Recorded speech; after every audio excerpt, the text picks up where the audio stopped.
Hello, everyone. My name is David Reed, and welcome to episode 213 of Dial the Gate, the Stargate Oral History Project. Thank you so much for being with me for this episode.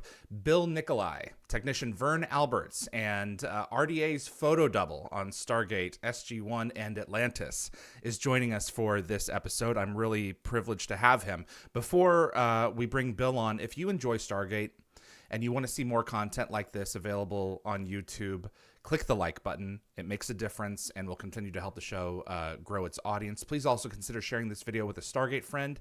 And if you want to get notified about future episodes, click subscribe. And if you click the bell icon, the moment a new video drops, you'll get notified of any last-minute guest changes. Please also, clips from this live stream will be released over the course of the next several days and weeks on both the Dial the Gate and GateWorld.net YouTube channels. As this is a live show, I want to apologize. There's a storm raging outside my window right now, so if I do lose power, the computer is on backup and the internet is a separate system, so we'll last a little bit, but that could happen today. So I want to apologize in advance if it does. The moderators, I have Tracy and Anthony in the YouTube chat right now to take questions for Bill, so they can get them over to me, and I can then relay those to Bill in the second half of the show if you have questions for him. In the meantime, he's all mine. Bill Nikolai, Vern Alberts, technician Alberts. And hello, sir. Thank you coming all the way from Cheyenne Mountain to be here with us. It's a total pleasure. Thank you very much for having me. Absolutely. And I must ask, Vern, how's the wife? Fine, sir. You made my day. That's great. Oh, man. Yeah, she's out shopping right now. Actually, we got some friends coming over for a Barbie, so she's... There you go. Yeah. I want to talk about that scene first off. Sure. Yeah. I mean, that is your shining moment, really, in the pantheon of the greatest episode that SG-1 created, as far as many people are concerned. What was I was told, I think it was Peter DeLuise that told me, and I may be wrong, that it was kind of an off week. Like, you guys weren't expecting this to be the thing that kind of set, in many respects, SG-1's standard. Yeah, I mean, it was about Window of Opportunity.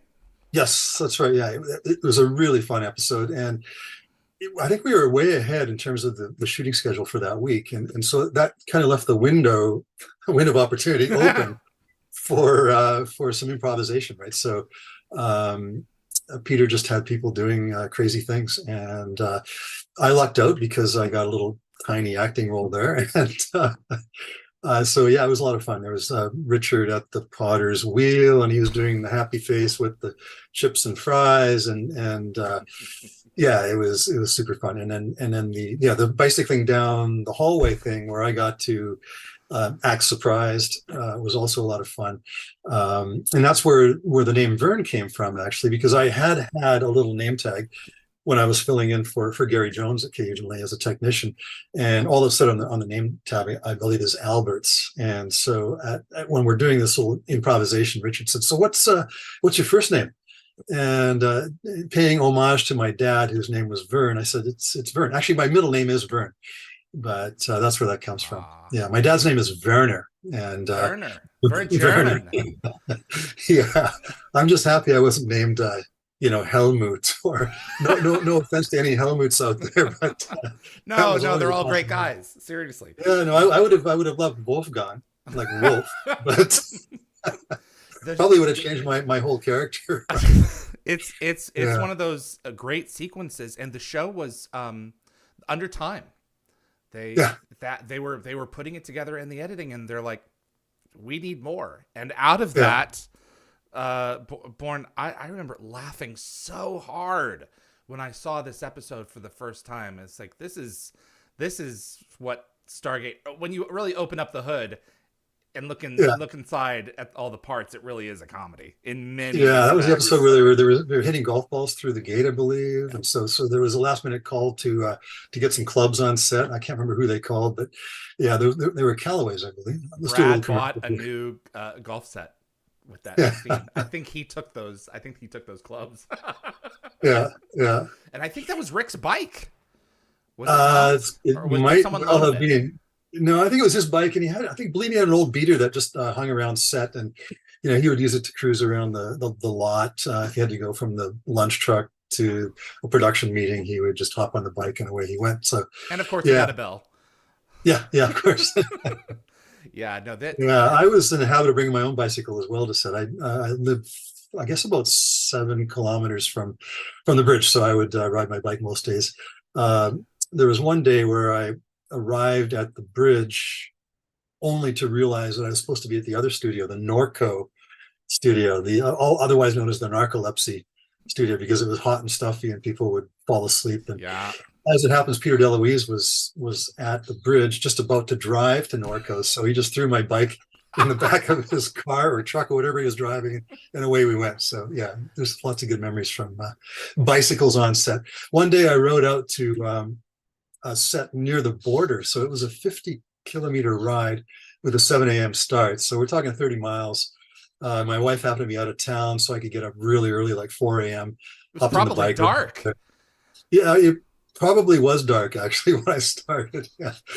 And at the end of the day, I mean, I think that was a particularly long day. I mean, long for Stargate. We had relatively short days on that show, but Dan Shea, the stunt coordinator, threw my bike in the back of his truck and gave me a ride home at the end of the day. So, yeah, so bicycles have a long history with Richard and with Stargate and MacGyver, actually. So when I first worked with Richard, it was on MacGyver, and I remember hearing some great stories about his bicycle tour from Minnesota to Alaska and back. So we kind of had some things in common that way. I had also ridden to Calgary on my bike and done some other tours. So yeah, bicycles go back a long way with Richard and Stargate and MacGyver. Can tell us about so you first met Richard working on MacGyver? Yes. Okay.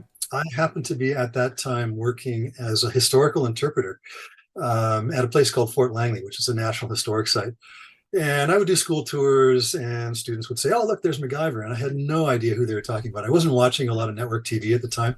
But one day I happened to turn on the TV, and there was MacGyver. And I thought, yeah, I do sort of look that guy. I didn't look like that guy. I didn't have a mullet, but that was going to come later. And I didn't think too much of it. But then one day at lunch, I was reading the Langley Advance, the little local newspaper, and it said that MacGyver was about to move to Vancouver. I had worked a little bit in film before. I knew they would need a stand-in and perhaps a photo double. So I just cold called Paramount and said, "Hey, I understand you're moving here, and people tell me I look like MacGyver." And they happened to be just hiring the stand-ins at that time. So Bill Garrity was the cinematographer who basically hired me. He took one look at me and he said, "Yeah, you got the same Neanderthal eyes, deep set, you'll do." So that was what is important to him, was be able to light those deep set eyes properly. So that's how I got started in my associations with these two great shows. That's wild. You know, that's so the fact that they thought that you looked like him and that it was enough to like instill the seed of that idea. It's like, oh, they're moving to Vancouver. Why the heck not make a phone call? You never know. Yeah. And Yeah, I mean, nothing ventured, nothing gained. I mean, That's a it. big fan of that. Yeah. Wow, that's wild. Yeah. So your background is sounds like much like a teacher. So you've had Yes. okay. Yeah, in fact, I'm trained as a social studies teacher, history and geography, that kind of thing, and ESL as well, English as a second language. So, Japanese. You spent time in Japan, didn't you? yes, 7 years in total, 2 stints. So, Are you yeah, one of my fluent? favorite memories of Japan was working on a TV commercial where I played like a James Bond type character. And the funny thing about that is I had to make up some dialogue in Japanese, actually. No, I made up some English dialogue, and then they gave me a Japanese line to say. And I thought I pronounced it perfectly, but in the end, they dubbed my voice with that of a famous Japanese comedian. And when I first showed this commercial to some of my students, my university students, they just absolutely howled, like they were in tears. They were laughing so hard because here was this comedian's voice coming out of my mouth, and I was standing right in front of them. So, yeah, Oh, that was that's a crazy. experience. Yeah. I love Japan. I spent a few weeks over there a few years ago, and just before the cherry blossoms were blooming, there were like a couple of trees that decided to open. But man, what a great place to visit. I can't imagine living there. So I'm guessing you were fluent. No, I wasn't, You unfortunately. were I'm not. sad. It's sad to say that I learned enough to get around pretty much. My Okay. wife was much more diligent. She's born and raised in Vancouver, or actually Kamloops and then Vancouver. And she was a very diligent student. I remember her telling me one day that she suddenly realized how many dental clinics there were in the city that we were living in because she just learned the character for teeth. And so we're driving around and You suddenly, see it oh, everywhere. there's dental clinics everywhere. Yeah. Yeah, I mean, I feel comfortable. I was most recently in Japan in February, March, and hi to all the Japanese fans out there. Um, so I can still, get around and pay for things and that kind of thing. I was there on a paragliding trip, so met lots of interesting folks and had lots of adventure when I was there last. Yeah, you. I've got some video of that from your Instagram to show in just a little bit here. You enjoy living life on the edge. There is something to be said for that adventuresome spirit for sure. What is it? Let's talk about that for a second here before I'll show the imagery in a little bit here. What is it like just absolutely sailing on the wind? Yeah, so for those of you who aren't really familiar with it, paragliding is basically, it involves an inflatable canopy, and you literally run off of a bluff or a mountain. People say jump, but I don't jump. I take a couple of running steps and away we go. And you can stay airborne for hours sometimes. I've been in the air for up to 4 hours. My bladder generally doesn't let me do that anymore, but They have bottles for the purpose. well, actually, some guys do fly with let's just say catheters of some kind. Of course. So they can. Are you allowed to drink while you're up there? Oh, of course, yeah. You can bring snacks and do whatever you want. Yeah, absolutely. I have one great shot that I was doing for a charity calendar at the college I was working at, where I'm holding a book while I'm flying, and it's called Inside the Sky. Fantastic book by William Langewiesche about aviation. And yeah, so you can. I mean, within reason. I mean, you are kind of governed by Transport Canada rules and regulations, or in the US, I guess it would be the FAA. But yeah, I mean, within reason, you need to be. Yeah, you can do things, but you have to be safe. So yeah, so what is it like to fly? Well, it's amazing, because you're working the air currents. If you're close to the ocean, you're working dynamic lift off the ocean. It bounces off the bluff, and you can ride the lift band back and forth for hours, as long as the wind is sustained. If you're near the mountains, you're riding warm air bubbles, and you can take yourself up to 9,000, 10,000, 12,000 feet. So you're The basically a highest hawk altitude up you have there. now. You're just a fixed wing animal. Yeah, yeah, and yet you're subject to strong winds. So if the wind is blowing more than say 40 kilometers an hour, you're virtually parked. I mean, your glider only has a top speed of about 50 kilometers an hour, so you got to be careful with conditions and how they change over time and so on and so forth. But yeah, living on the edge it is literally living on the edge. What I love about it, I mean, I like many things about it, but one of the things I love is it really kind of focuses you, and you're really in the moment, because you're not thinking about anything that's going on down below on terra firma. You're really thinking about what you're doing at that very moment. And that's something that carries through into something like acting. You really need to get into that mindset of being in the moment. And it's very difficult to do sometimes, especially when you're on set with 40 or 50 crew members around. The pressure is on. You need to come through. So yeah, paragliding kind of gives me that same sort of sense, but because of self-preservation. Right. You have your life in your Really do have hands. to It's you and God live up in the there, and that's moment. it. Yeah. That's wild. Tell me about your time on MacGyver. What was that experience like? What are some of your favorite memories from that production? Oh, wow. Did you know Don while you were working on it? Don Davis, yes. Yeah. Yeah. In fact, he was also a professor at UBC, the university I graduated from. I believe he was teaching scene. Let me think about this. Scene design, I believe, actually. So he was responsible for some of the big sets that were created for the bigger productions out at the university. And then I'm not really sure how he got involved in the show, but Dana Elkar's stunt double. yes, I think initially photo doubles. So the Okay. yeah, difference between photo doubles and stunt doubles is, and I was Richard's photo double on MacGyver as well. If as a photo double, you're getting the camera behind you, taking shots of the back of your head as you're driving MacGyver's Jeep, or close-ups of your hands as you're playing with Swiss Army knife and the duct tape and so on.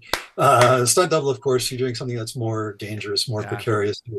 Yeah, yeah, it was a fascinating experience for me, and I have a lot of photographs actually that I took on set. It was back in the day where there was no internet, there were no social media, and so producers were not as concerned about images and stuff like that being spread around before the show had even hit the airwaves.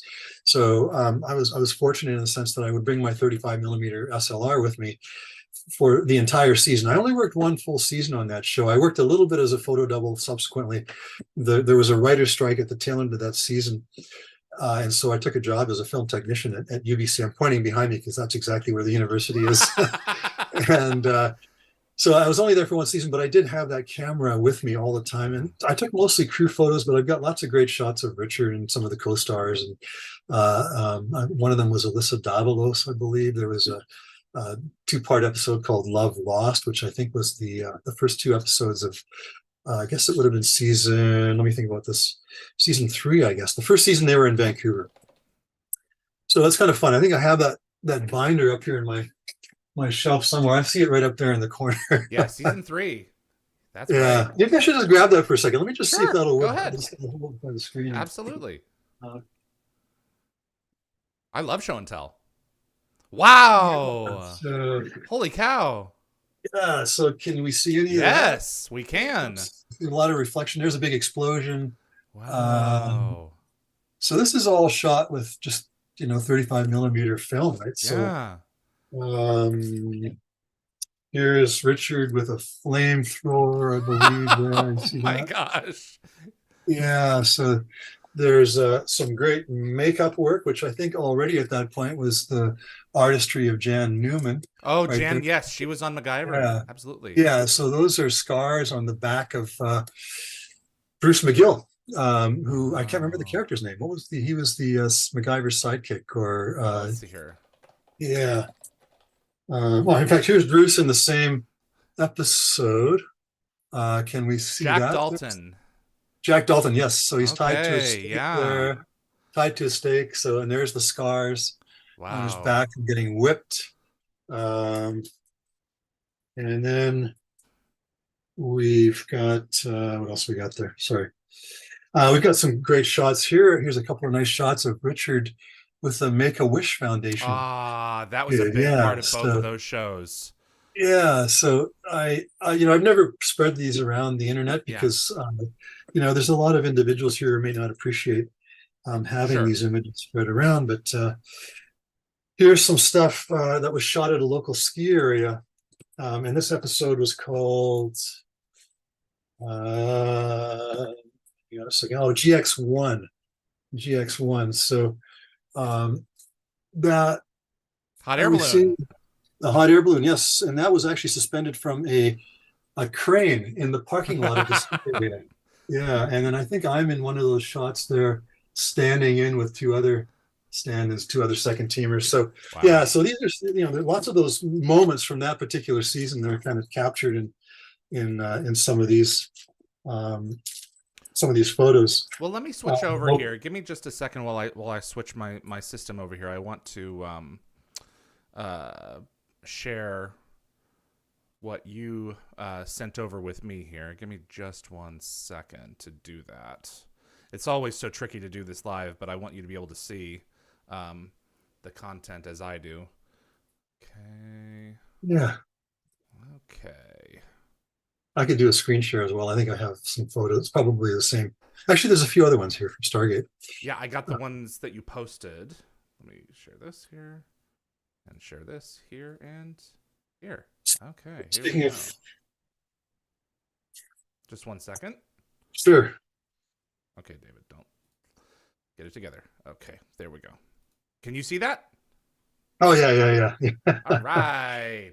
Yes, that So was tell me about these. yeah. So this is a photo double scene from, I don't recall the episode, but it was MacGyver. We were shooting in North Vancouver, which is pretty wild territory, and there's a river there.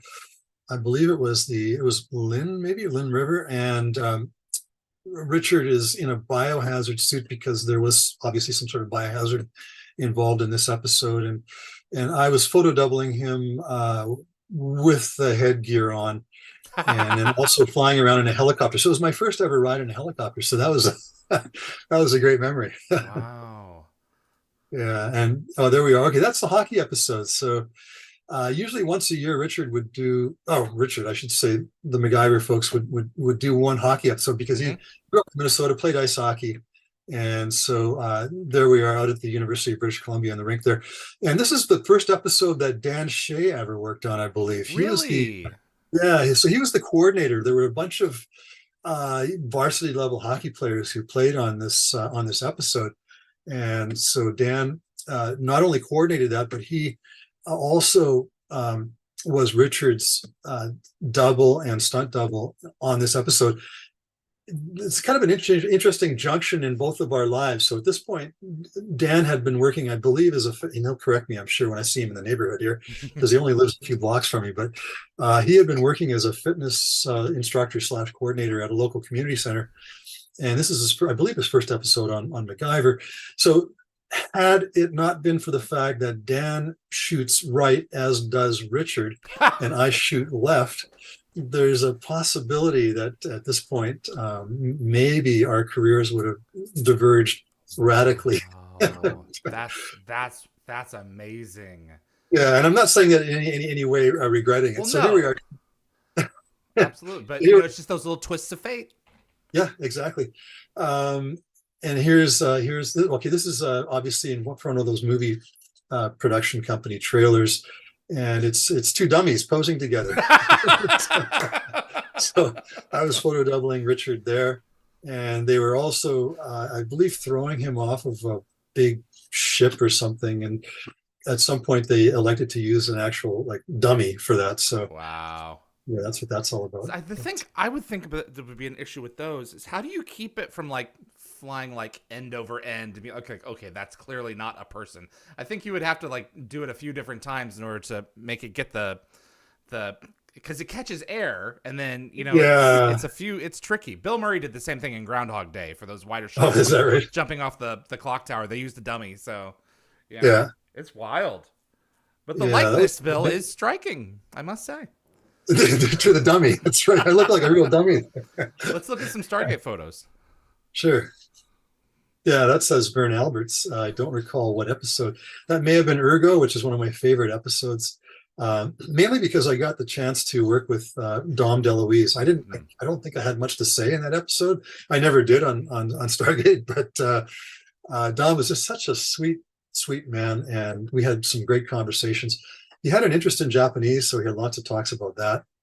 But yeah, that's Vern Alberts. I can't imagine what it was like for Peter to have his dad on set playing, the titular role of that episode. Yeah. That had to have been just really, really a milestone for him.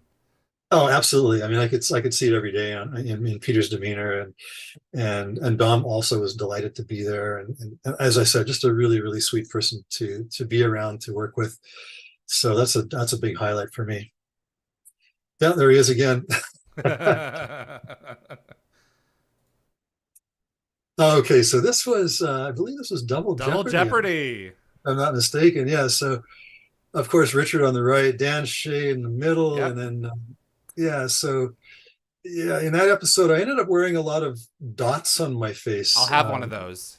Yeah, and so they were doing some CGI stuff where they had Richard playing against himself. Yep. So when it was actually shot, it was me, but through the magic of CGI, etc. And we're talking about two. Now there we are.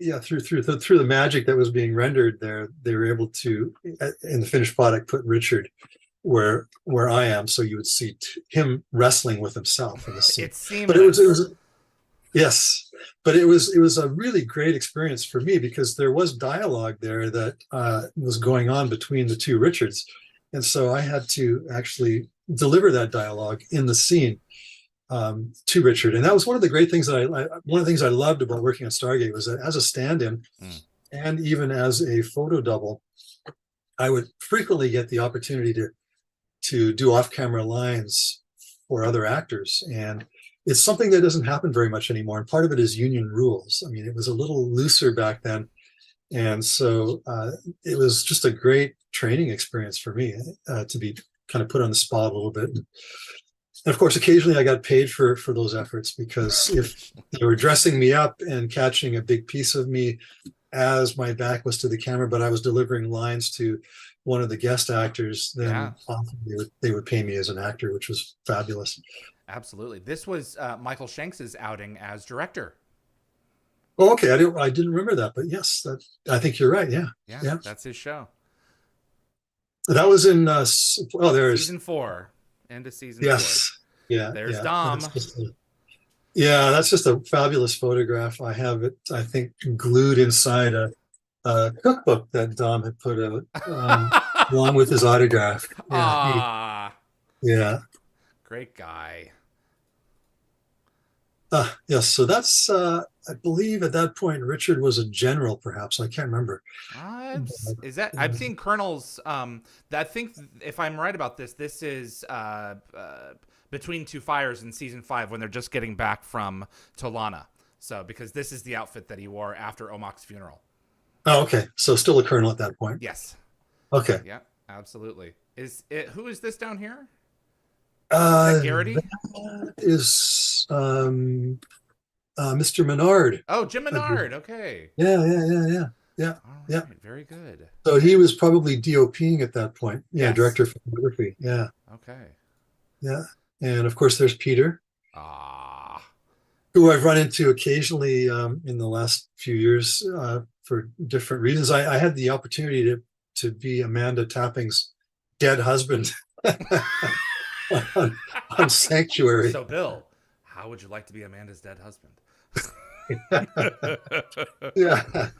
Yeah, it was pretty funny because I was lying on the floor. I remember I believe it was at that same Norco studio that we'd used on Stargate, and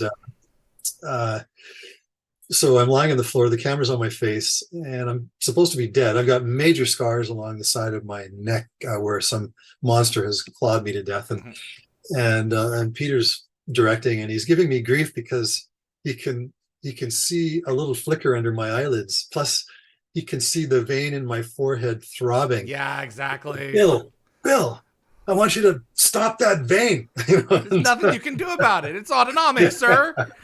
That's funny. This is never mind. We'll fix it in post. This is one of my favorite human beings. Period. Yes. Right there. So yeah, absolutely. He's very important to me. Just a great guy. Yeah, and a Vancouver resident still, I believe. Yes, he is.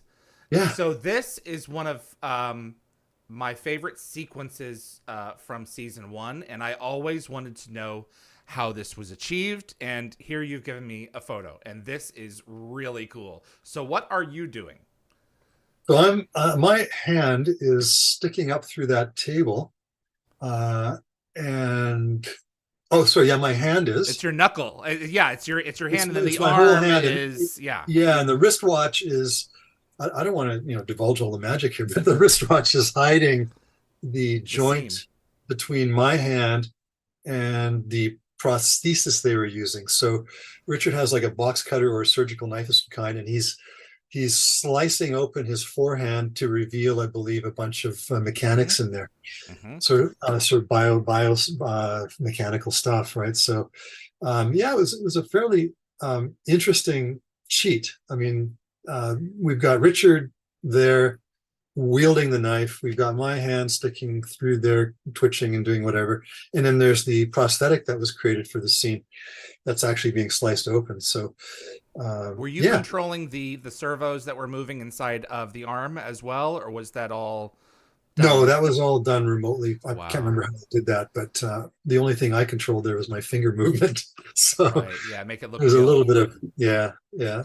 It's amazing the sleight of hand that is done in Hollywood and in projects like this when you just put your mind to it. You can pull it off 50 different ways. Yeah, But yeah, absolutely. that's wild. So thank you for that. This is really cool stuff. Yeah, in other words, So this that's is the other guys, season 6. okay. Yeah, that was at our desert planet location, which was just south of Vancouver. Actually, it's a place called Lulu Island in Richmond. The suburb's called Richmond, and yeah, there's actually some sand dunes there. Don't know if they still exist, but No, they've. My understanding was they were reduced season over season until basically they were a postage stamp, and yeah, there was only so much you could do with it. But I was curious as to, so Lulu Island was the location. Okay. yes, that's right. And it's more commonly. I mean, a lot of people don't know the name Lulu Island, but that's what it's officially called. But it's part of the city of Richmond, which is where the airport is for Vancouver, and just Okay. directly south. So that sand dune is where my dad used to drive with our little Volkswagen Beetle back when I was about 6 years old to gather sand for our sandbox in our at our home in South Vancouver. So my memories of that sand dune go way back. Ah, The Warrior, season 5. Yes, and what Man, I you love look is like him. That is that well, you sell that, man. with the hat and the glasses and everything else, and the wardrobe. That's Bev Fix, by the way, behind there in the background. Okay. Yes, and then I don't recall who that is with the cell phone, It's a but Jaffa, so it's an extra. yeah, He's in it's either Jaffa a stunt pants. performer or a background performer, Yeah. probably a background performer. But I think it's pretty funny that he's got a cell phone in his hand. Reminds me of the time I was in Rome where I saw these gladiators who, posed for tourists, and they were taking a coffee break and they had a cigarette and cell phones.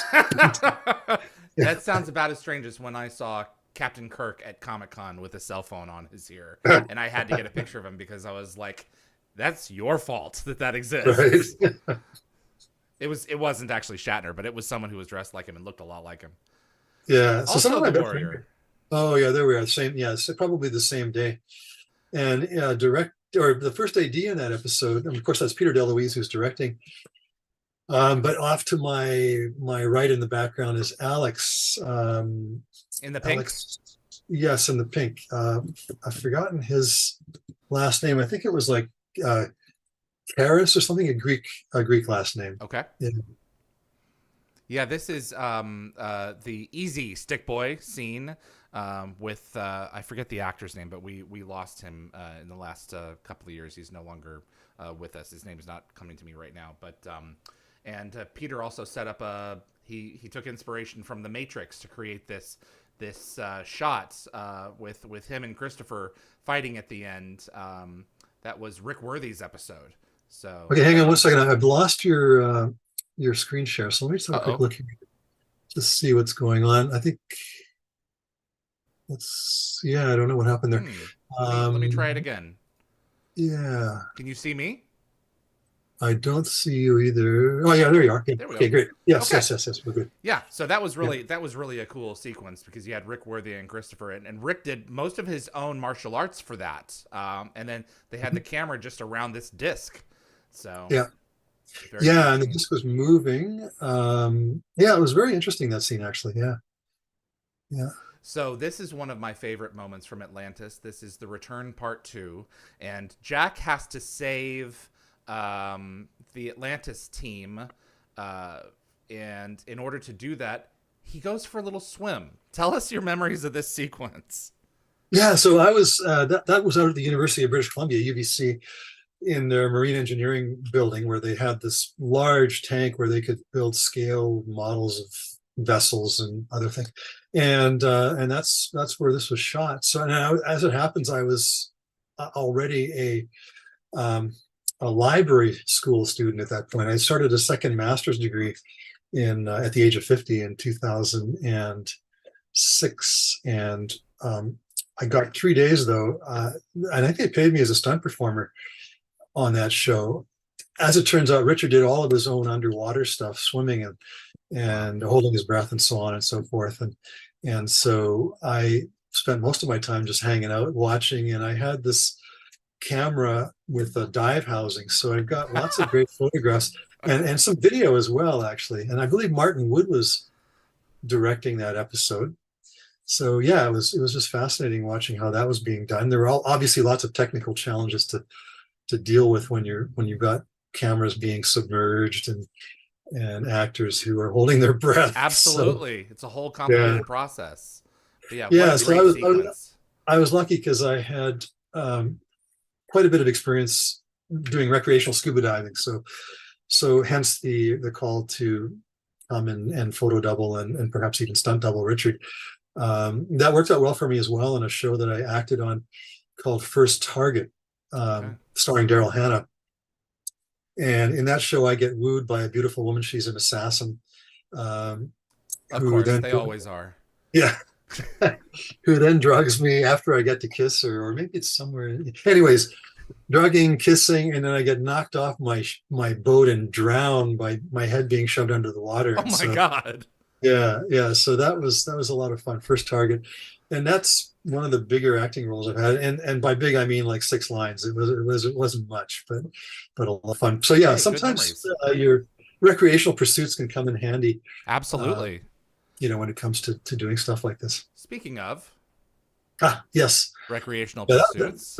that was probably 2 or 3 weeks ago. Yeah, yeah. Just Wow. doing a few mild wingovers, using one of my favorite go-to cameras now. It's the Insta 360. I'm going to throw in a little advertisement there. The Insta 360. Yeah, Yeah, because it's so steady. yeah, and it's amazing because it literally shows you the whole world. And in these shots here, I've got the camera on a selfie stick, shoved into my leg strap. Occasionally you can see a shadow from the selfie stick on my leg. Yeah, there's one right there. You can see it right over my Yeah, right leg. Yeah, but yeah, that's my playground in North Vancouver. Lots of interesting times over there. it's beautiful. It's just absolutely Yes, beautiful. happy Canada Day. Yeah, that was just in July. Yeah, uh, Thank you so much for sharing these with me. These are really cool yeah, my to pleasure. see, and there's um, so many people are responsible for um, bringing this show uh, to life on a regular basis, and you never think, that it takes a village, as many as big a village as it does, but you're all key players in bringing this thing to life, and Yeah, it's I just mean, wild. it becomes a community. It's Yes. you spend so much time there that you get to know people pretty well sometimes, and a lot of the time, especially from a stand-in's point of view, is kind of not really downtime, but you have time to stand on the sidelines and quietly chat with somebody, and yeah, and it was the kind of show where people stuck around too. They weren't just there for the day. They would be there. Some of them were there for, I think, probably the entire 10 seasons. I was there for 5 seasons. Um, and some of the people that were on Stargate had worked on MacGyver many years Mm. previously. So it's a really, really wonderful situation to be in. And you find a lot of support there sometimes for things that are going on in your personal life. Back in 2003, I was diagnosed with prostate cancer. So it was something that I was kind of dragging around in my Mm. psyche when I went to work. And I mean, fortunately for me, there were people there who were willing to listen to some of my fears and anxieties, et cetera. And so yeah, it becomes almost like family actually when you're working on a series that goes on for so long. Well, congratulations on beating that, man. Yeah, Like thank that you. was Yeah, that nice to was still be here. Yeah, absolutely. I have some fan questions. Uh-huh. Raj Luthra, what did you enjoy most about working on SG-1, and what episodes are you a fan of most? Well, like I mentioned, window of opportunity for sure because it was so much fun to work on. Ergo, Yeah. Dom DeLuise, and I still have a call sheet from a day. I think it was a second unit day where Dom was, I think, number one in the call sheet, and I was number two. or vice versa. I can't remember, but I was pretty thrilled about that. Man, there were just so many moments. Um, as for a favorite moment, I don't know if I really have I mean, or what did I like best about it? I mean, Hmm. here's something that's rather kind of prosaic, really. It was a pleasure to work on the show, in part because it ran like clockwork. I mentioned that there were people there who'd been on there forever, and we had really great producers like John Smith who kept things going in a relaxed way, but very, very efficient. So we never worked more than 12 hours, unlike a lot of shows, including MacGyver, where quite often you'd be working Fraturdays, and Fraturday is the industry term for what Overnights. happens. Yeah, so typically what happens on a show is you start at 7 a.m. on Monday, and because of turnaround rules and so on, if you go deeply into overtime on Monday, you're going to be starting later on Tuesday, and then you go into more overtime on Tuesday. Before you know it, 7 a.m. on Monday becomes 8 or 9 a.m. on Tuesday, and then by the time Friday rolls around, you're starting at 1 p.m. and finishing at 4 in the morning. So there goes a large portion of your weekend. So yeah, one of the things I like best about Stargate was that I could be home every evening. It's actually worth a lot. Yeah, absolutely, it is to your sanity Yeah, and to having a life out. Work-life balance is very yeah, important. So I've yeah. been And trying to also there teach that were, to myself for 40 years. So and there were no prima donnas on the show. Like no, everybody, really, really was leaving their ego sometimes parked at home. yeah, It was, Rick, it was Mike, the really, producer, they wouldn't allow it. yeah, yeah. And there were So just some fantastic people to work with. Um, because I was often doing off-camera lines, I had the chance to work with Amanda, delivering Richard's lines to her, and she's just the sweetest person to work with. Really, really professional yeah, and just really lovely to be around. So I mean, and there are lots of examples of people like that, crew and cast alike on Stargate. absolutely. Teresa MC, are you a sci-fi fan? And if so, what are your favorites? Wow. Not so much a sci-fi television fan, but I read a lot, as you might Okay. imagine, having had a Well, late in life career as a I can see librarian. behind you. Oh yeah, well, Absolutely. yeah, yeah. There's still a lot of print back there. I do have a Kindle. It's hiding here somewhere. There it is. There's my Kindle. It rarely gets cracked.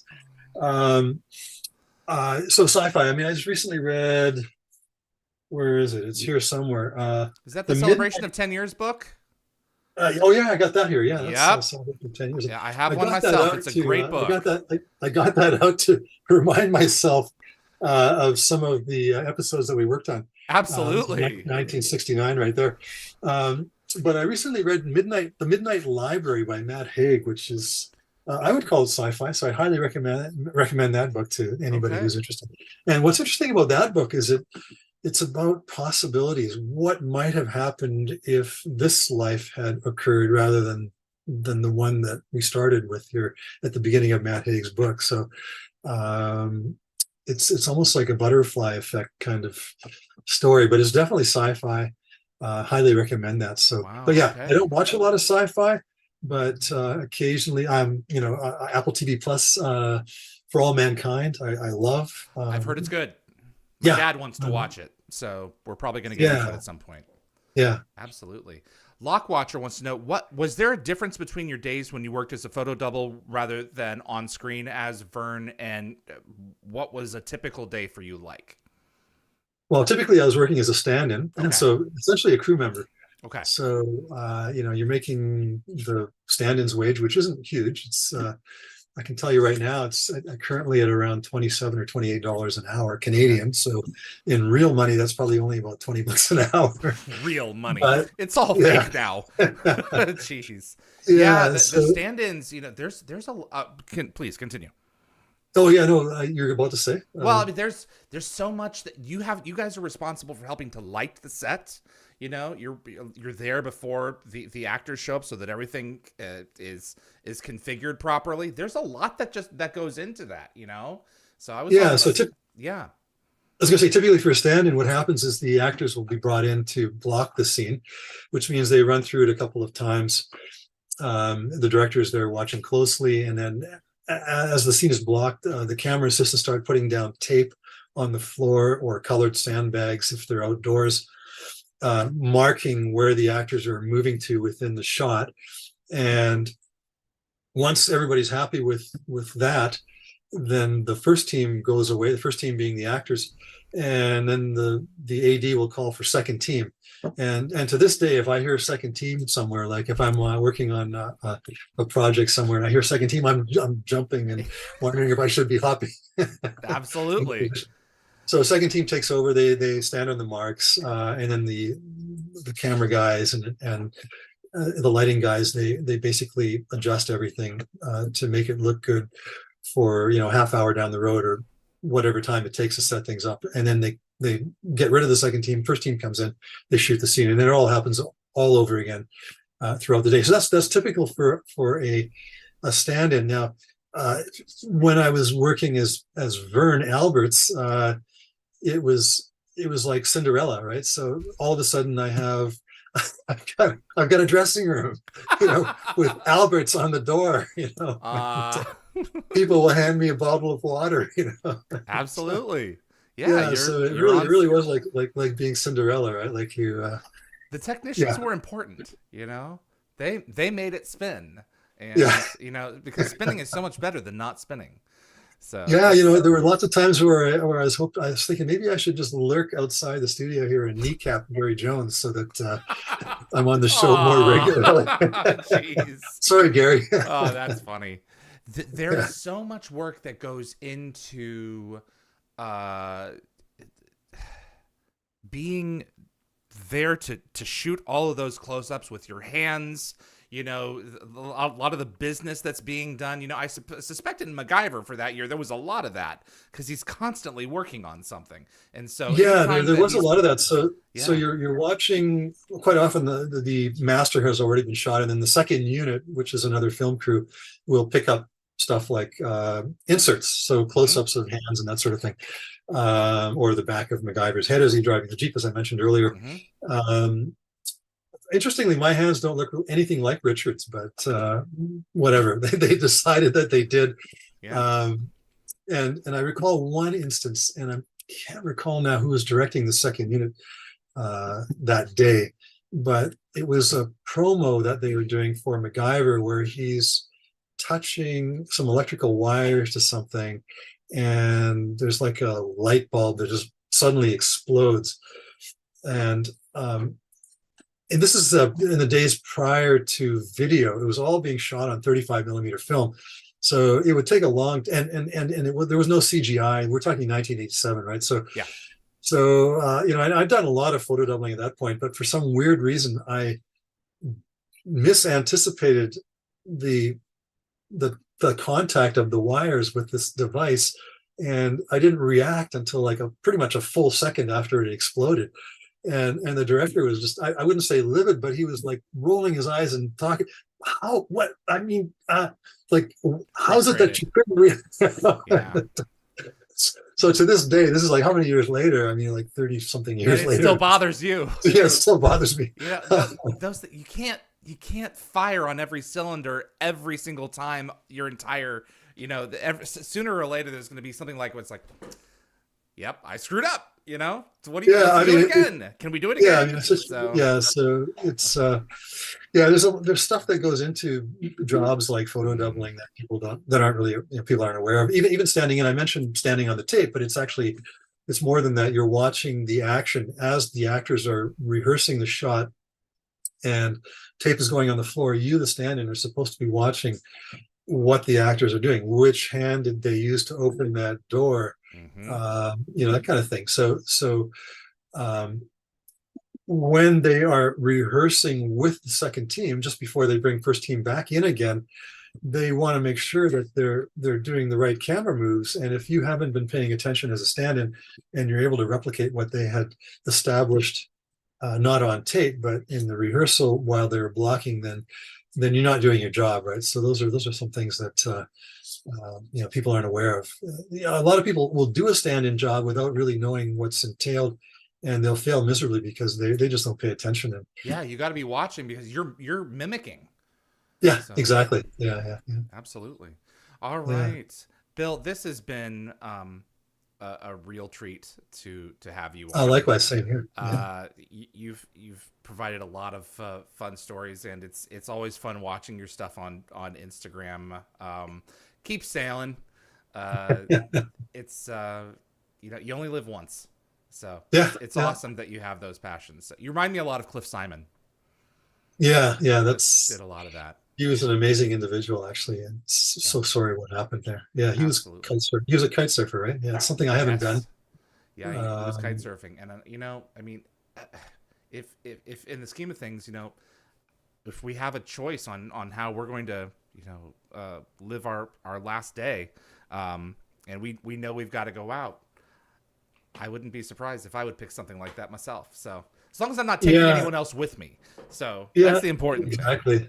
Yeah, Absolutely. getting back to Matt Haig's book, The Midnight Library, it's all about regrets Yes. and not having regrets, and that's, I think, in many ways the way I think an ideal life is led, is to lead it in such a way that you anticipate those, the end, which is going to occur with all of us, and the anticipation is that you won't have any regrets. So that's what I encourage people to do when they're making those day-to-day decisions. Absolutely. Bill, thank Kind you of a so much. somber No, note to end on. but it's you were a part of a great show. You have some beautiful memories to carry with you, and I really appreciate your show and tell with the photos today and sharing some of your stories. Well, and thank you so much for having me, and hi to everybody out there, and thank you guys all for tuning in. Thank you, sir. You take care of yourself, okay? Yeah, you too. Take care. Be well, Bye. Bill. Bye bye. Bill Nikolai, technician Vern Alberts on Stargate SG-1. Um, there are so many people who are responsible in bringing the show to life, and it's such a privilege every week to be able to bring them on and discuss the show with them. My name is David Reed for Dial a Gate. I really appreciate you tuning in. Eric Avari is going to be joining us momentarily here. My tremendous thanks to my production team, Linda Gate, Gabber, Fury, my moderators, Summer, Tracy, Jeremy, Reese, and Anthony for continuing to back me behind the scenes here. Frederick Marcoux at Concepts Web. He's our web developer at Dial the Gate. He keeps everything up and running. We're going to churn these out for a little while longer here. We're going to, since the writers and actors strike is going on, a lot of these, especially the behind the scenes people, have a little bit more availability, and I'm appreciative to them for coming on. So that's what we've got for you for this episode. Eric Avari is coming up soon, so stay with us. Again, my name is David Reed for Dial the Gate, and we will see you on the other side.